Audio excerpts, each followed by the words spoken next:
Yang pertama adalah kita tidak mentolerir sedikit pun kasus korupsi, baik itu terjadi di kementerian lembaga ataupun terjadi di badan usaha milik pemerintah.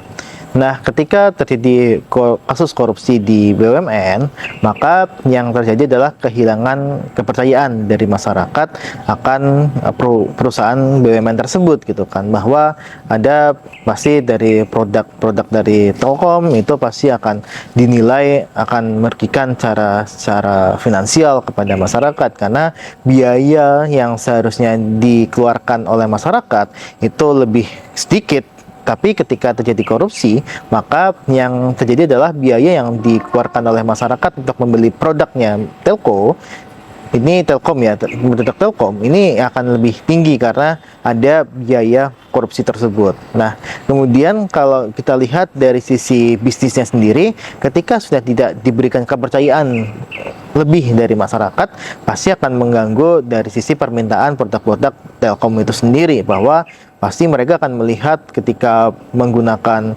misalkan ada IndiHome dan sebagainya, mereka pasti akan melihat apakah memang dari biaya IndiHome ini ada yang bisa diefisiensikan, karena saat ini tidak efisien karena terjadi kasus korupsi. Tapi mereka pasti akan memikirkan apakah menggunakan opsi provider lainnya, gitu kan, misalkan dari Indosat ataupun dari penyedia jasa internet lainnya. Nah, yang ketiga yang saya lihat sebenarnya ini pasti akan mengganggu dari sisi kinerja sahamnya. Nah, bahwa kita melihat Telkom sendiri yang dia merupakan perusahaan terbuka pasti akan terganggu dari sisi kinerja sahamnya, karena dari sisi investor itu pasti akan melihat GCG atau good corporate governance-nya. Artinya ini akan terjadi raport hitam di GCG di perusahaan Telkom. Nah, ini yang dilihat sama investor, bahwa ini tidak akan sustain dalam jangka menengah dan panjang apabila kasus korupsi ini terjadi secara masif dan tidak ditangani dengan baik oleh manajemen Telkom saat ini.